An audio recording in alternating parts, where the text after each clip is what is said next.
Man, the world has really been a busy place recently.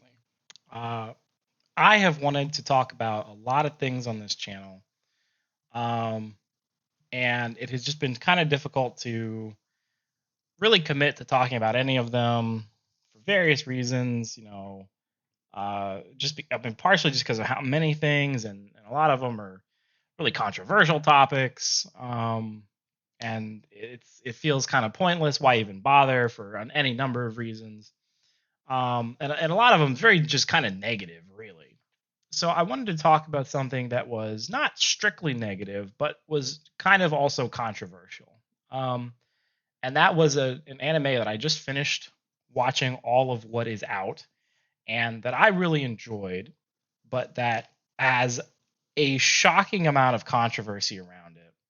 And I think highlights some issues that I have more broadly with like society right now, and like especially the media landscape right now. And obviously that anime is Mushoku Tensei Jobless Reincarnation. Uh, I had heard about this anime for a long time, and I had mostly, I think, heard like unanimously positive things about it going into it. And it wasn't until I started watching it and then I started doing a little bit of looking online as I was watching it that I started seeing the controversy around it. And watching the show and reading the comments online, it was like people were talking about a completely different show. The entire time, at like every step of the way, for the entirety of both seasons, people kept saying the main character, and I will go into details later. People kept saying the main character is a piece of shit. He's a horrible guy, selfish, does all these horrible things constantly. And I just kept waiting for that to be the case. I kept waiting for this reality that these people were describing to manifest. And I've basically binged it over the last like week. And most recently people were saying, "Oh, well, wait until you get to the back half of season 2. Like the end of part 2 of season 2 is really when he becomes a real piece of work." Right? Well, okay. I just finished season 2 and I'm not seeing it. And based on what I've heard and what I've read, the conclusion that I'm kind of coming away from all of this is that I think there's two types of people that go into this show, broadly speaking. Um, People that just kind of want to dislike the show and the character and will go out of their way to mischaracterize and to misrepresent what happens in the show, basically, no matter what. And everybody else, right? No matter where, it doesn't matter where else you fall on it, whether you like the show, whether you don't, whether you like the character, whether you don't. If you just want to give it a chance, engage with it honestly, no matter how you come away from it, I think that there's just a faction of people, and perhaps it's a large faction. I don't know, because again, it does seem to be a very popular show, has very positive reviews. There's some faction of people that are just intent on representing this show as something that it isn't and misrepresenting literally everything in it in the worst possible light, um despite like overwhelming evidence in to the contrary at every possible turn. And I think that's a shame. It makes me sad, because I think it highlights sort of a greater issue in society and again in the media landscape where in society, um, we are just not comfortable. Obviously, politically, obviously, we are not comfortable with differences of opinion that are reasonable differences of opinion. I personally believe in not tolerating intolerance. If you preach hate and intolerance, I don't think that should be tolerated. But outside of that, I do think that people should be able to have, discussions, and that we should be empathetic to everybody. And it upsets me that there are so many people that struggle with this basic concept. The fact that like Americans have to every 20 years figure out over and over again what all men are created equal means. Every 20 years we gotta figure that out again and again. And my personal doomsday theory is that we have not and will not learn the lesson that like sci-fi has been trying to teach us for like the last 100 years, which is that like if it looks human, if it sounds human, if we can't tell the difference if it's human, but it happens to be synthetic, then it's probably human and we should probably treat it like it's a human. Otherwise, we might end the world, right? I don't think we're going to learn this lesson because we're just not, as a species, smart enough to do it, right? So I think it's a societal problem, and that reflects it in how we kind of consume media. This issue where now we label everything as problematic. If a piece of media has something in it that is not, Disneyfied, if it has not been run through HR, if it has not been put through a focus group, if it has not been sanitized, right, then people will want to label it as problematic. People are not comfortable with things that challenge them. They're not comfortable with art that makes them think or that challenges them or that makes them uncomfortable. And they make anything that does do those things someone else's problem. Instead of consuming responsibly, choosing what they do and don't consume, they make it other people's problems. They say, this piece of art makes me uncomfortable, therefore I don't think it should be allowed to exist. And I am going to, as some of these people do, badmouth anyone that likes the show and badmouth the people who make the show, right? I'm going to project this idea that if your media even has this content in it, regardless of what it says about that content, then your media sponsors that content, right? It's a weird situation that we're in where people lack like media literacy and the ability to like responsibly self-regulate what they consume. And I think that that's part of the issue here, right? With this show in particular, because yes, this show does tackle some dark and controversial and uncomfortable material, and its core premise is that. And I think that for some people, like I said, there's the two groups of people who are not able to get past that because of their own biases or their preconceptions or a simple lack of empathy or whatever it may be. And then there's everybody else. And like I said, I personally find that kind of sad, actually. So I want to talk about some more details and go over specifically some things about this, as like my personal defense of the show, to explain my interpretation of the show based on what I've seen. So I want to start by outlining an important detail here. I am speaking exclusively as an enjoyer of the anime. I have not consumed any of the manga, the light novel. I've only consumed the anime, and I have not read like anything on the wikis. I have not read ahead. I don't know anything beyond season 2 of the anime, nor do I care. I am not interested in anything beyond the anime canon as it is right now. And something that I have seen a lot of is online, people will bring up things that happen in the light novel or the manga, and they will cite word of God. They will go to like tweets that the author has made online, and they will point to that as reasons to not like the show or to not like the characters. And I don't personally agree with that.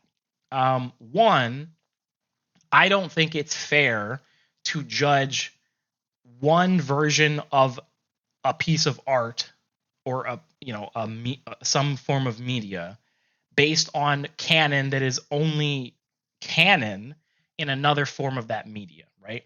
If something only comes up, is only established, is only canon and factual in the manga, and is never brought up in the anime, then it's not relevant to the anime. So why are you bringing it up? It doesn't matter, and I don't think that it should be considered, right? I also believe in death of the author. I don't really care what kind of bullshit these authors pop off on about Twitter, right?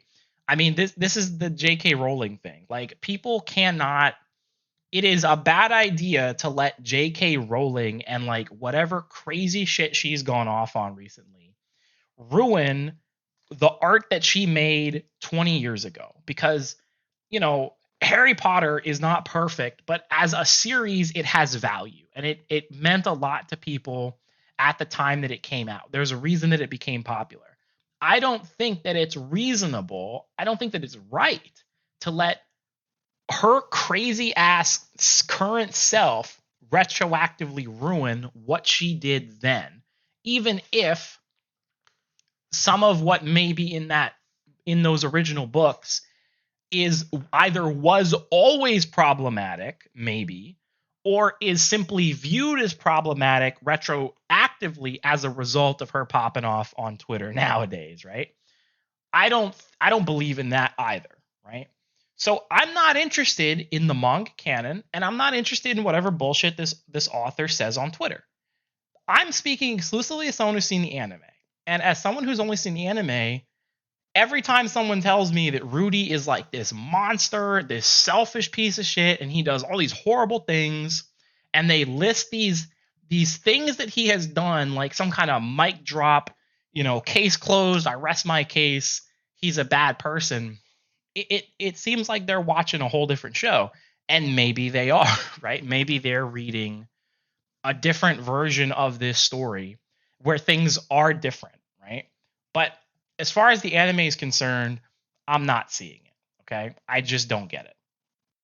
The other important thing I want to address up front is, there is an inherent sort of weirdness that some people also, I think, can't get past, which is the core premise of the show that basically a lot of isekai have to deal with, and that a lot of them fly past it, which is that this is the story of an adult person from the real world being reincarnated into a new body in a different fictional fantasy world that even to them is basically a fictional world almost, right?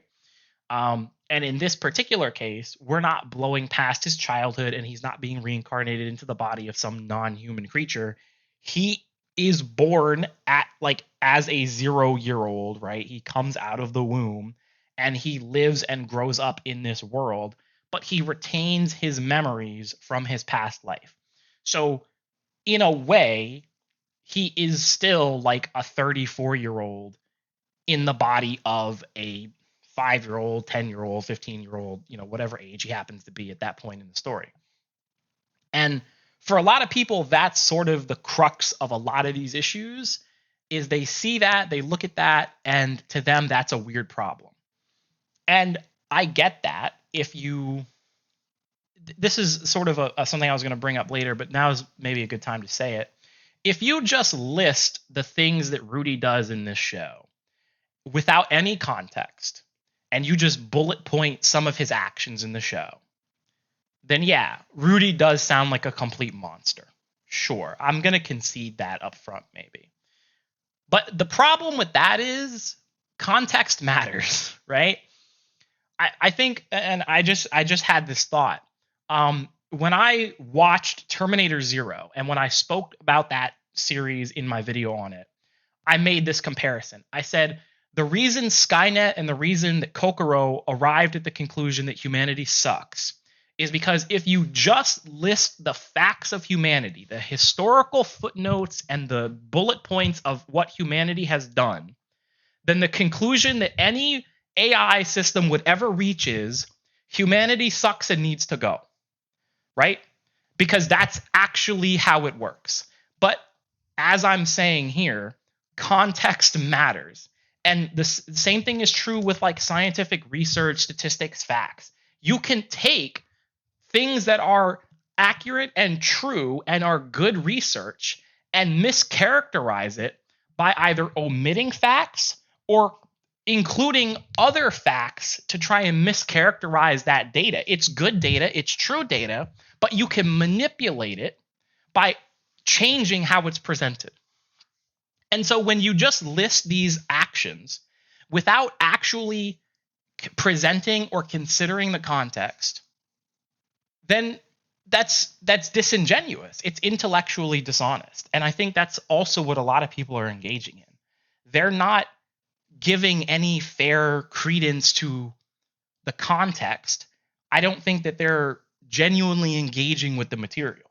So going into this show, you kind of need to be willing to accept that core premise of like, this is a person that is 5 or 10, but has the memories of someone who lived 34 years in the previous world. Now, with that said, there's a number of different interpretations people have come up with to try and, reconcile this. And I think some of these have a lot of validity. Um, I think one of them is extremely valid. Actually, it's not stated in the series explicitly, so it's sort of headcanon. But again, I think it makes a lot of sense psychologically. As you learn, Rudy in his past life went through a lot of trauma, which turned him into an actual like hikikomori, which is a real serious thing, a real problem in Japan, of a shut-in, right? Someone who was traumatized or otherwise went through or somehow became someone who just disengages with society in adolescence. So at like 16, basically, Rudy just shut himself off from the world, stopped engaging with school, friends, parents, everything. Just shut out and just stayed in his room all day, playing video games and jerking off, basically, right? So there's a valid interpretation there to suggest that, in a way, he really hasn't developed past that point in his life. Now, obviously, that's not entirely true, right? There's some nuance in there, but that is a valid interpretation that if you stop living your life at 16, you're going to have some stunted growth. And even to a lesser extent, even if you continue living your life, but you're deprived of certain experiences, or you have like a weird life, or you have a different kind of life, there's all kinds of things that can affect your psychological development. Just because you're 34, like, I mean, I personally think it's absurd to suggest that somebody like suddenly has like a fully, quote unquote, fully functional developed brain at any one point in time. It's an absurd idea. Like that's it's kind of crazy. But 18, 25, these are the thresholds that are set, generally accepted. 18, people are an adult. 25, the brain is about as developed as it's going to get. But you can't just take 10, 25-year-olds and expect them all to be at the same place psychologically, emotionally, and so on, right? So there's a valid interpretation there that maybe this guy isn't a healthy 34-year-old, considering that he is living as a hikikomori, right? But even if you don't consider that, I think part of the idea of engaging with fiction is being able to accept things that are not aligned with reality, right? You need to be able to accept certain premises. And again, I think some people just can't accept this premise. And I don't think that that's inherently wrong. If you can't accept this premise, fine. I mean, that's whatever. But considering how good the show is, I think you're missing out on something really good by refusing to engage with that core premise. But obviously, his age is only a part of that equation, right? His lifestyle and the exact type of person that he was when he died is the other part of that equation that is also a major point of contention for people. So specifically, who he was he was a pervert, right? Now, what exact type of pervert he was depends on how much Word of God you want to consume and how much manga canon you want to consume or whatever. I don't know. I've heard different things. But as far as the anime is concerned, he's just kind of a pervert. He's a guy who, again, like I said, stopped engaging with the world at 16 and has basically lived exclusively through, as he says, dating sims and hentai from that point on, basically. That's his exposure to the world, and that's how he sees things, okay? So he's a pervert, and that informs how he sees things. The first thing he does when he is reborn into this world is he sees, a pair of tits, and he's like, nice pair of tits, right? Which by itself is really not that unusual of a thing to do, by the way. But that's the kind of guy that he is. And so that leads to a lot of actions that he takes, especially early on in the series, that people are uncomfortable with. And to a certain extent, I understand some of that. But I think that that stuff really stops happening. I think people really overblow how much like him being a pervert even matters in the show and how many actions he takes based on that fact at all. By the end of season 2, him being a pervert is basically a non-factor, right? He's stopped doing it. He stopped being it, okay? And it's not as if it's a sudden change at the exact end of season 2. It had been phased out almost entirely by then anyway. Like, people significantly overstate how much of a factor it is. And I'm not sure why they do it, but they do. But I think another factor to consider about him being a pervert is that he happened to have been reborn into a world that is seemingly extra horny. Like, he is not the only horny pervert in this world. Like, most people in this world seem to be somewhere like north of average horny. You know what I mean? That's the impression that we get, right? So he's not exactly unusual in that regard to a certain extent, right? But yes, he does take a lot of perverted actions, right? The one of the earliest punchlines in the show is that he stole his teacher's panties, and that becomes like a running plot line and joke throughout the series. And yes, he does. I mean, very technically, again, you take these facts that you state. Yes, he does grope several women throughout the series, and you can't, talk around that. But I think, like I said, with this world and engaging with fictional fantasy media, you can't just state the facts and be like, case closed, Your Honor, right?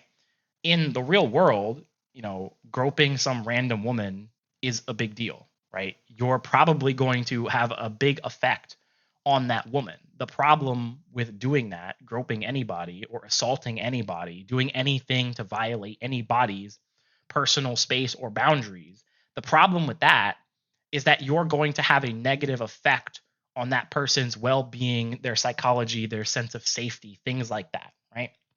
That's the problem, is that your actions are directly harmful to another person.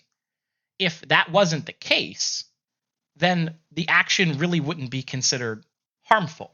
That's why that's why if men slap each other's asses or do all kinds of weird shit to each other that is socially acceptable for men to do, it's not a big deal. Nobody cares. It's all socially acceptable, normal stuff that you don't think twice about. But if a man does the same thing to a woman, that people start asking questions, people start getting uncomfortable, or you start getting, into big trouble, right? Depending on the circumstances, because now we're starting to cross thresholds and boundaries, making people uncomfortable, making people feel unsafe, right? It's different. That's how our world works. You're starting to hurt people. But in this fictional setting, whether you like it or not, whether you agree with it or not, the fact of the matter is that when he does these things, no one really seems to fucking care. That's just kind of how it is. I'll go into that a little bit more with some specific examples later, but people like to do a one-for-one moral equivalency for some of these things. And I just don't think that that's reasonable, right? Because if you're trying to say, well, he did this thing, and so that makes him a bad guy, I don't think that that's fair. If the question becomes, well, who did he hurt? Was that person actually hurt by that action? Because I've seen that claim. I've seen some people claim that he's traumatized people. I see no evidence that Rudy has hurt or traumatized anyone in the series. Every single person that he has ever interacted with, other than like the one person he got killed, well, we concede that one, has directly benefited as a result of knowing this person, right? So it's kind of a bullshit claim. So I guess we'll talk about some specific cases starting from the beginning of season 1. So the first and one of the most popular allegations against him is this idea that He is engaging in or attempts to or at least thinks about grooming Sylphie, his first friend that he makes in this other world, the girl that he saves from being bullied that he becomes friends with. Some people think that he was, again, intending to, thinking about, or actively was trying to groom her in a way that is like one for one comparable to what real people do in the real world. And I think, again, if you transplanted this scenario into the real world, you'd have some merit here. Except the problem is you can't do that. There's no comparison for this scenario of a person like Rudy with the memories of a 34-year-old being reborn into the body of a child, befriending another child, and trying to live a life better and different than the life they lived before, full of regret. There's no comparison here, right? So it is extremely disingenuous to suggest that his motives for befriending this person were entirely selfish and entirely like vile or sexual or creepy or anything. Now, were they entirely selfless? No. I don't think anything that Rudy does is like entirely selfless. I don't think anybody acts entirely selflessly. But it is just disingenuous to suggest that his friendship with this person at this time, which was her first friend, and I think even he says his first friend, or at least his first friend in a long time, in like 20 some years, right? It's disingenuous to suggest that that is anything similar to the relationship between some actual real predator in the real world online and a real child, in the real world, either online or in, the real world, right? Disingenuous, and it's this kind of shit that people try to do to throw this series and this character under the bus, right? Now, the other thing about this is that, like I said earlier, everyone that interacts with him, basically as a direct result of interacting with him, benefits in some way from it. Now, in the case of Sylphie, he immediately saves her from those bullies, becomes her first friend, teaches her magic, wordless magic, which is a unique skill in this world, and inspires in her like this sense of self-confidence and encourages her to become like more of a self-sufficient person than she was previously, right? Which, as we see later in season 2, all of these things were important to her and her success in the situation she found herself in after the big like Mana disaster incident. So I even if his intentions were not entirely pure, the end result was he helped this person. And this is another critical point and some of a criticism I've heard about the show. Some people say that this is part of the problem with the show, is that the show presents his actions as righteous, or that the show like rewards his bad behavior. And again, I really just don't think that that is like the interpretation here. I mean, in a way, yes, you could interpret the entire show that way. That this is the story of a guy who is rewarded at every turn for everything that he does, and makes the world a better place by existing through it. Um, you know, and occasionally he gropes women's tits. And they don't like that. That is a thing that happens, right? They feel that that is wrong. And if that's your interpretation, I mean, valid, I guess. But the idea that he only ever acts selfishly, or that he is constantly doing bad shit, or is constantly hurting people, or even like frequently hurts people. He basically never hurts anybody. Again, aside from the one person that he gets killed, right? It's really, you know, I don't really think that that's a very fair interpretation of this show. Because the entire plot of the show, and the reason why this is a good isekai in general, as opposed to all of the trash isekai, is that his past life is extremely important. It comes up constantly. It haunts him. It affects him. He has his memories for a reason. His past life and his past experiences, his regrets and his traumas directly enable him to relate to and empathize with people in this new world, help them solve their problems, overcome their traumas, and become better people themselves, while he is striving towards not necessarily becoming a better person. I mean, that is part of his goal, but his explicitly stated goal is to live a better life than he did before. That's his explicitly stated goal, which is not a high bar, by the way, since he was a fucking shut-in his previous life. That's his explicitly stated goal. So I just find it difficult to read a series where his past experiences, all the mistakes that he made in his past life that enable him to empathize with people who are making those same mistakes now and help them overcome and prevent themselves from going down similar paths that he did. I find it difficult to interpret that as some guy being rewarded constantly for being a selfish asshole.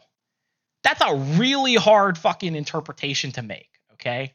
And if your only argument and your only counterpoint is, well, every 12 episodes he does a pervy thing. Sorry, man, that's not really a strong case. So, moving on to like the next major example I think that people cite is around episode 7 of the first season. He's been teaching and being friends with Eris for a while, and circumstances have led to Eris showing up in his bedroom. I think he's 11, she's 13 at this point, or somewhere in that range. And she's, in her nightgown, right? And she's shown up in his bedroom after like the party. There's a lot of circumstances here. But it's pretty clear what her intent here is, or at least that's what he sees. He's like, what's going on here?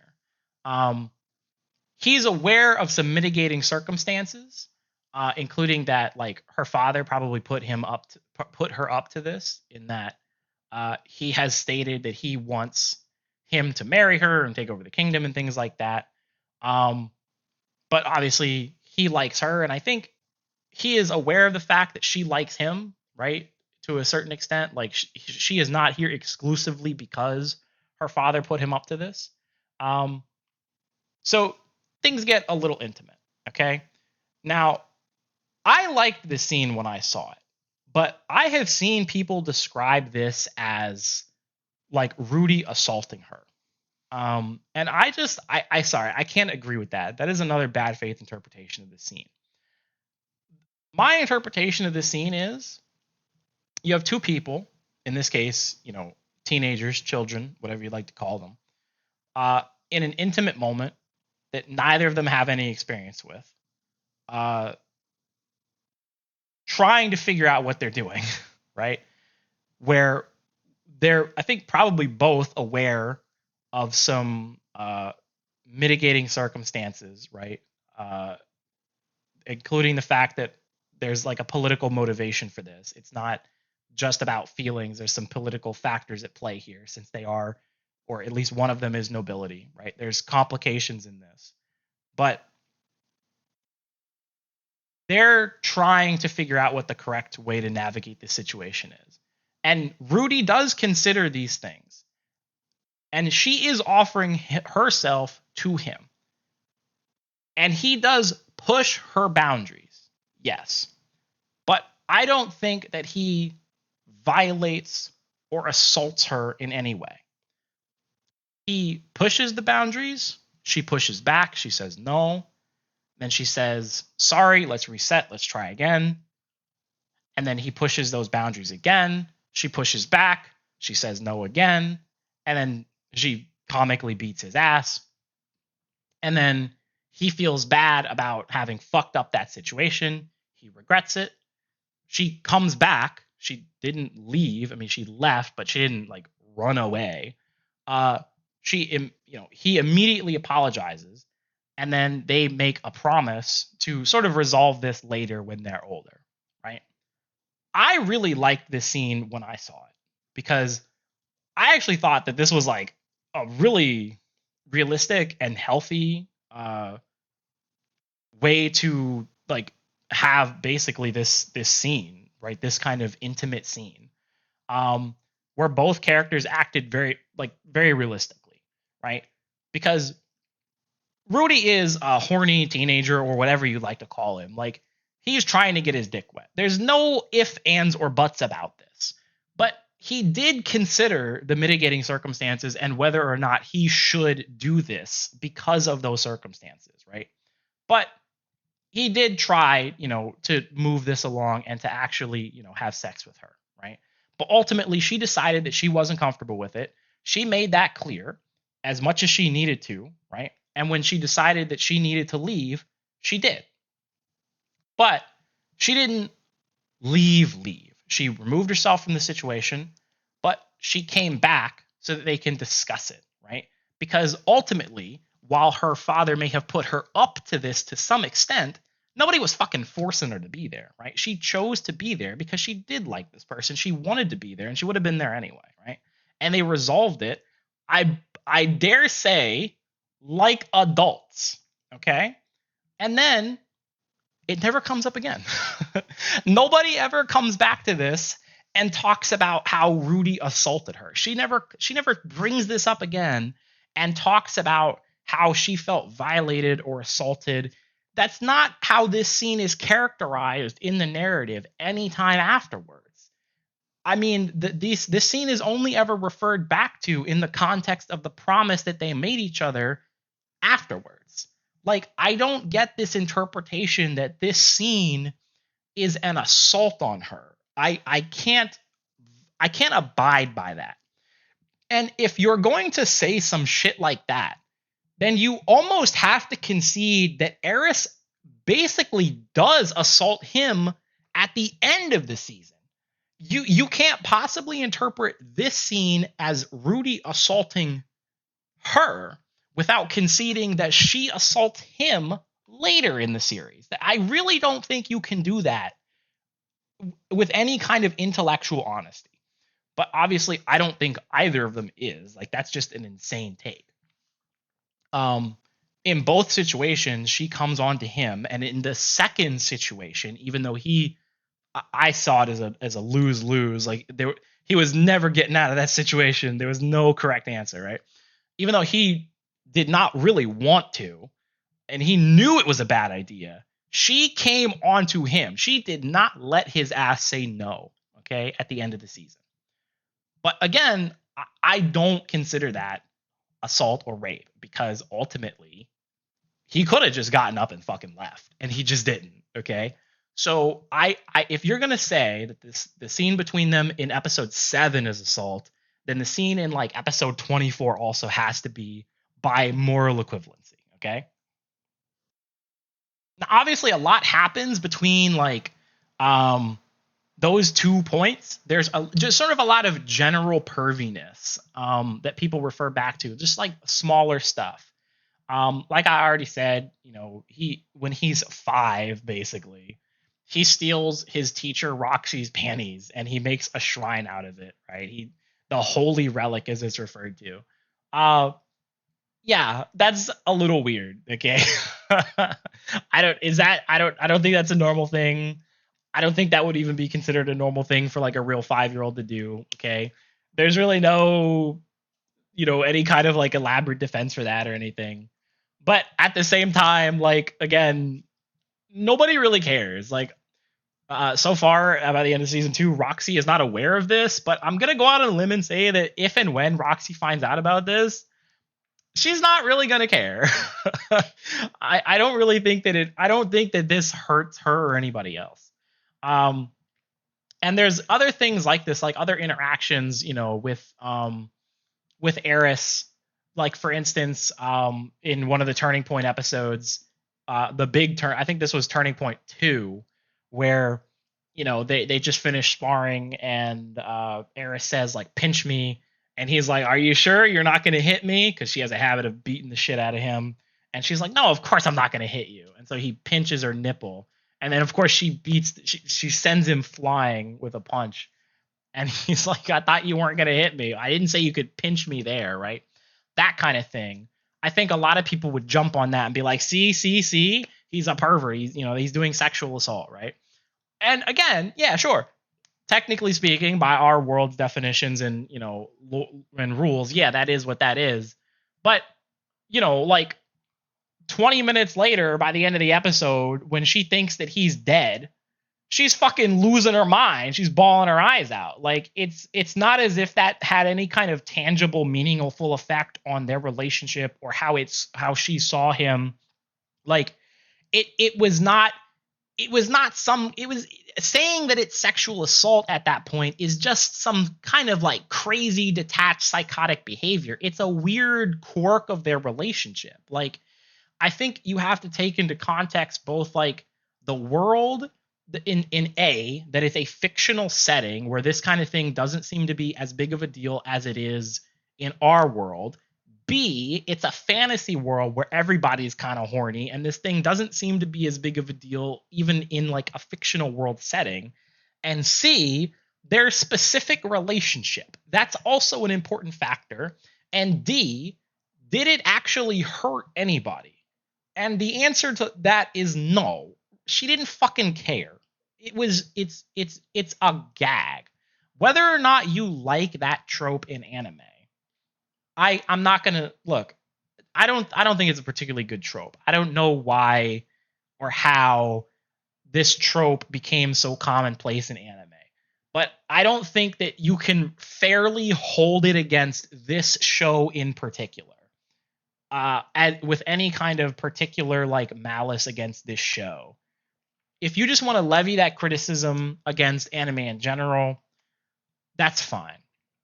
But to act as if this show is doing anything like particularly egregious for doing shit that anime has been doing for like its entire existence, again, is intellectually dishonest. It's disingenuous. I just don't agree with it. Okay. And like I said, there's actually not that much of this. People overstate how much this happens. So like in the beginning of season 2, there's a scene where Rudy is healing a girl that he just went out of his way to save the life of, and he's healing her in a cave. She's in her underwear so that he can heal her. And it's entirely possible that like a younger Rudy may have tried to do some kind of perviness on this character. But at this point in time, this guy, the thought doesn't even cross his mind. Like, nothing happens. I think he makes a joke, maybe. I don't even think he makes a joke, right? Or maybe he does. That might be the most that you get out of it. There's nothing there, right?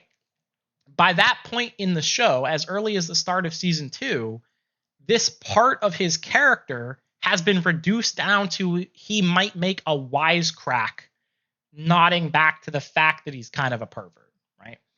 That's it. There's nothing else. Any of that behavior that he used to engage in, which I have already just explained, I don't think is even that offensive to begin with. It is completely vanished. And like I just said, the reason he's in this situation at all is because he just went out of his way to save the life of this person who, by the way, up until this point, hated his guts. She hated this guy right up until this minute that he went out of his way to save her, right?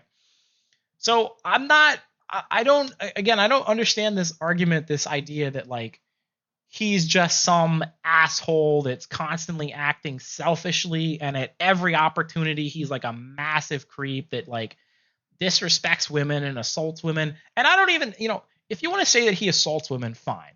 Again, factually, sure, yes, you can't, it's hard to deny this. But the idea that he disrespects women or like has any kind of misogyny, I don't agree with this at all. I mean, from the moment he meets Roxy, he like does nothing but admire and revere her as a mage. Like, he has nothing but admiration. There is no point in time that he ever looks down on any woman in this show or any person in the show for any reason, actually. Um, so this idea that he's a misogynist or anything like that is just absurd. There's no evidence for this in the show at all.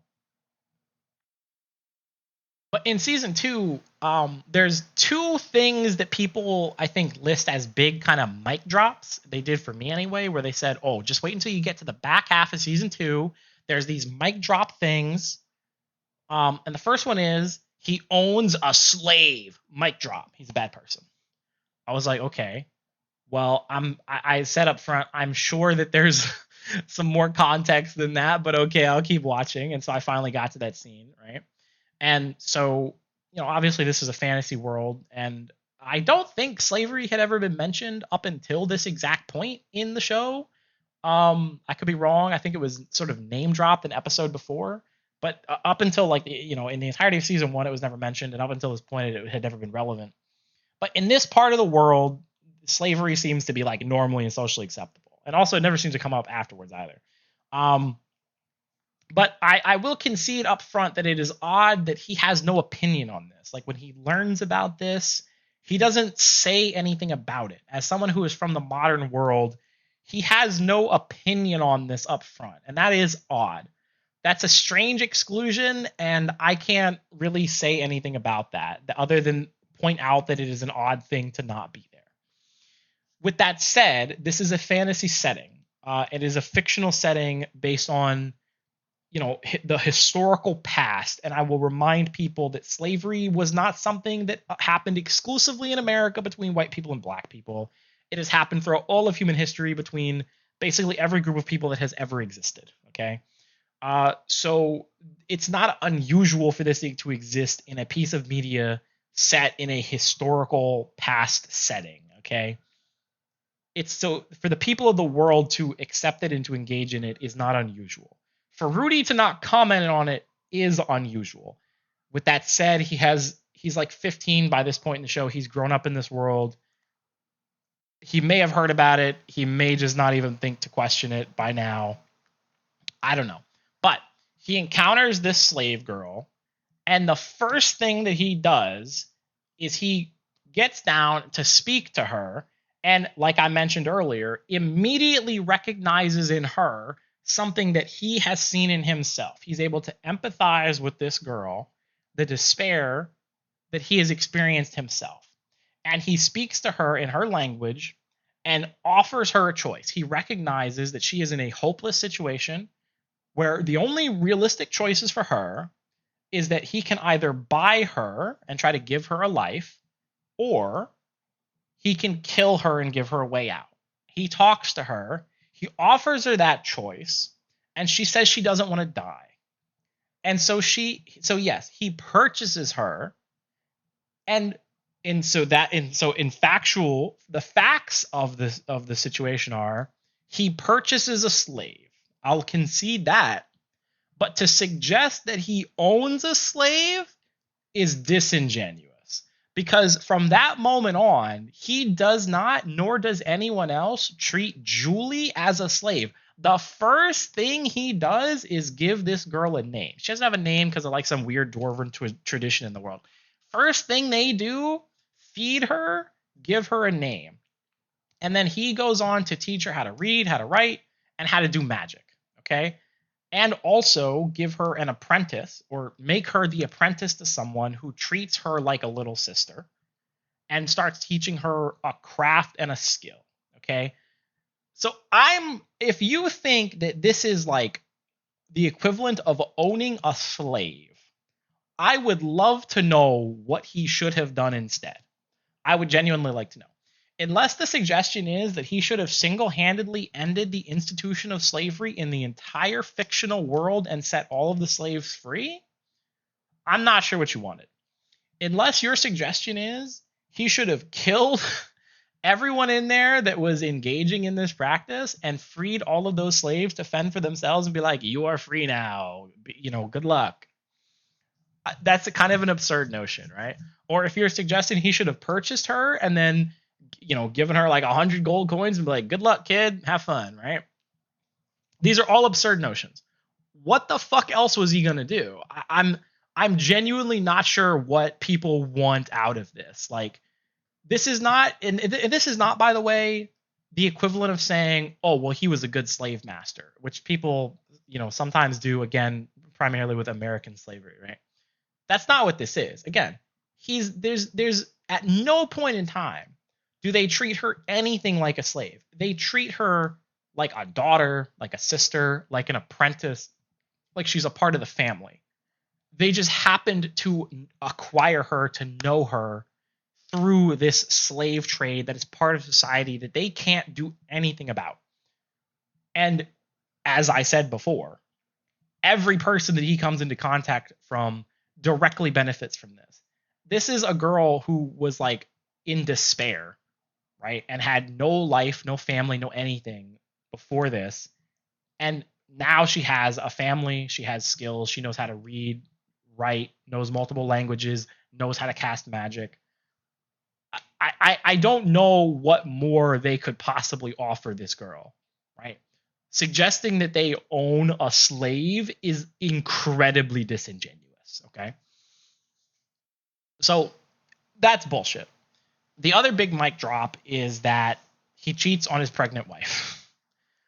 Now, again, factually speaking, correct statement. There's some context here, though.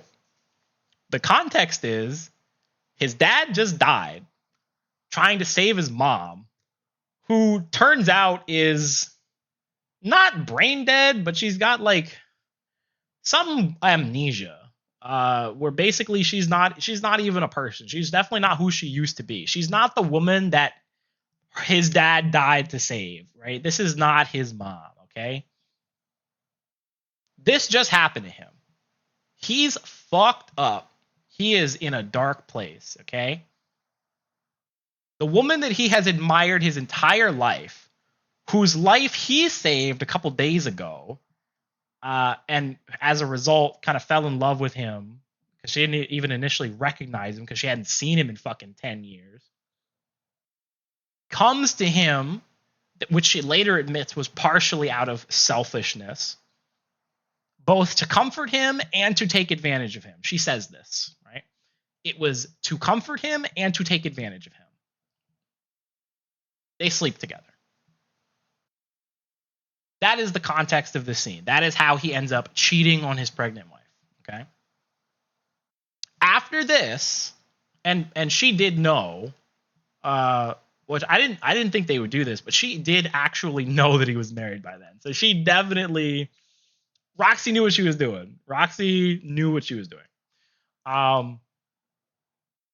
After this, he actually doesn't feel that bad about it until they get back. I was a little bit surprised about that. But he immediately starts thinking about, how can I fix this? Right? How can I fix this situation?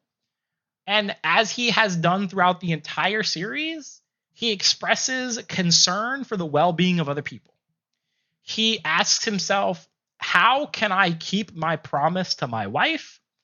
And how can I not hurt / make happy my master, this woman that I have admired and in a slightly different way have loved my entire life as well, right? These are the thoughts that go through his mind. Someone else suggests to him the idea that he could just have multiple wives, right? Because this is a setting where monogamy is not like the default standard that the entire world practices. It is some kind of it is exclusive to a handful of religions, at least one religion, perhaps more, but it is not the standard practice. It is not the norm exactly, especially in the way that our world sees monogamy, right? It is not out of the ordinary for someone to have multiple partners, right? And he considers this. And then he considers, well, if I did that, obviously my wife would need to be okay with that. And then he talks about this with Roxy, and she says, you're right. Your wife needs to be okay with this. Let me know what she says, and then we can talk about it some more.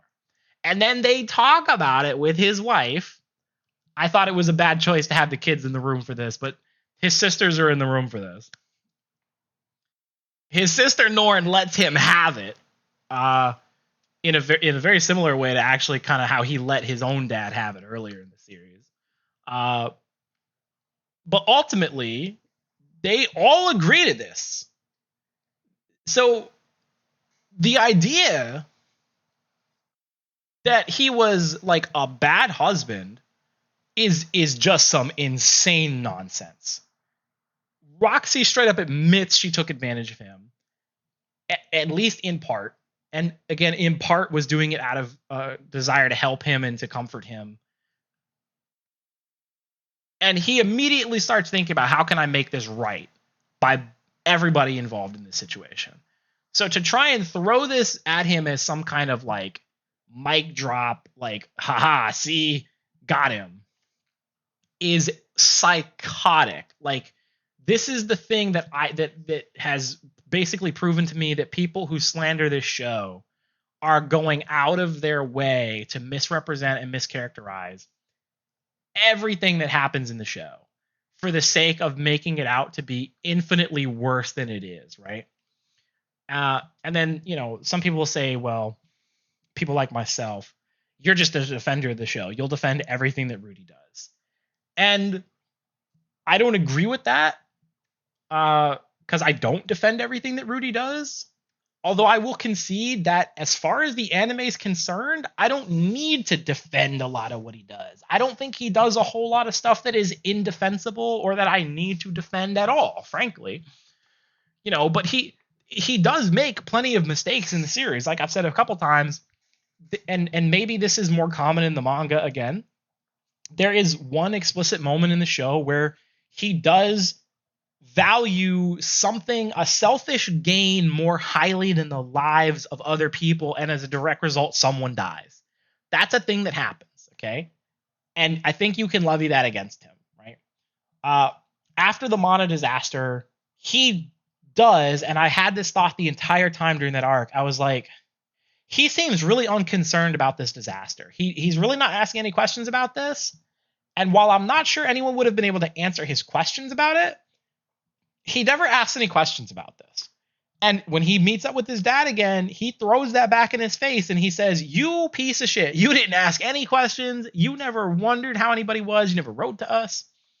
And I thought Paul was partially correct. I thought he was out of line, but I thought he was partially correct. Like, yeah, Rudy did kind of fail to consider this, but at the same time, he did like fucking a lot. He did a lot in that time, right? As he says, and as his I can't remember his name right now, but as his friend that calls him boss sort of defended for him to his dad, he did do a lot. He accomplished a lot. Expecting him to do everything perfectly is unreasonable. And I think that's kind of maybe a good analogy for this whole situation. Expecting this guy to be some kind of like perfect fucking protagonist is insane.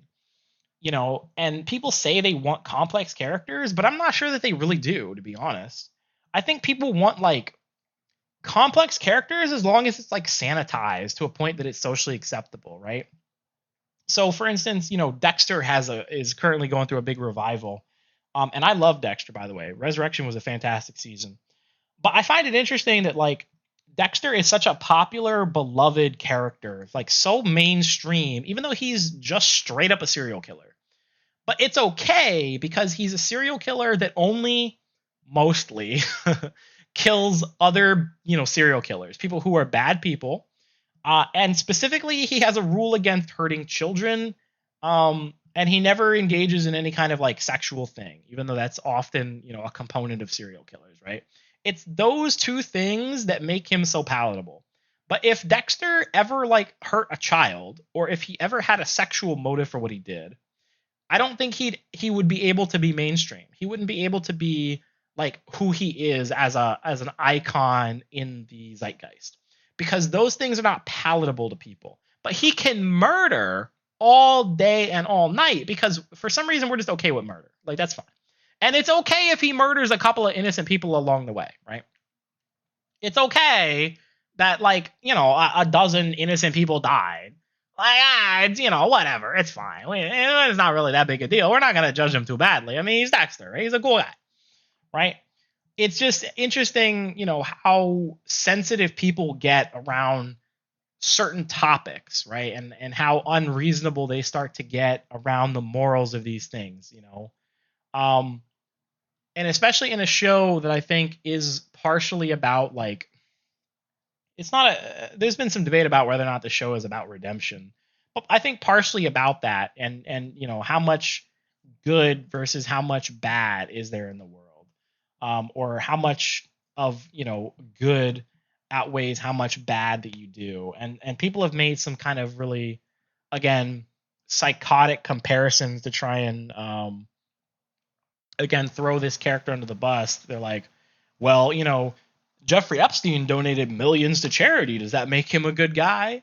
Which is again a psychotic kind of thing to say because you're equating real people and real crimes and real victims to fictional characters. And you're talking about like comparing apples to oranges, even in terms of the actual actions involved. B.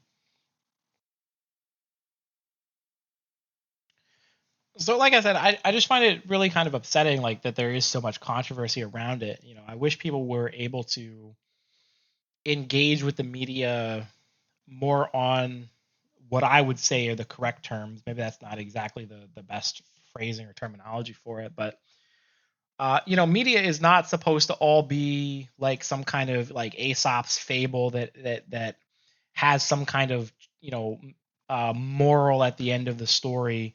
Media is not always supposed to fucking teach you something. It's not always supposed to preach something. It's just supposed to be stimulating and entertaining and challenging, not necessarily all the time, but often. And I think Mushoku Tensei succeeds in like all of these areas. And I think it's a shame that people can't, and in some cases won't engage with it just because it contains this controversial material that isn't even handled in like a particularly controversial way.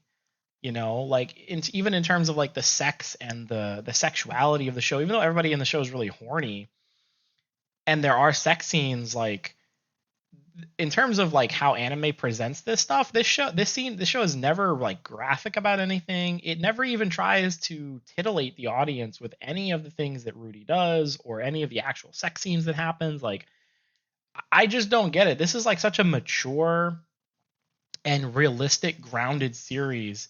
Even him having multiple wives is basically like the most realistic and grounded take on the common anime and isekai trope of like a harem. That's literally what it is, and it's exploring it in a realistic grounded way.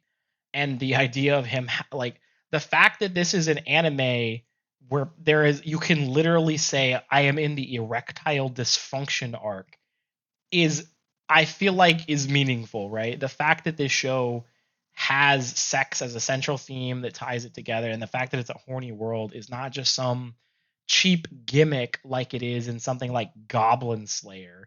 It's not there just to sell copies. It's not a cheap gimmick. It's not just to be horny. It's it's there for a reason. It's meaningful. It has purpose so that I can explore these topics. And it's not as if it's the only thing in the series either.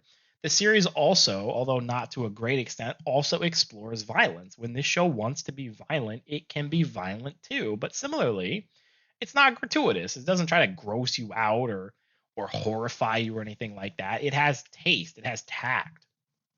So I just, like I said, I think it's a shame that people like I don't know, can't bring themselves to enjoy this show because I don't know. I just can't. I don't really get it personally.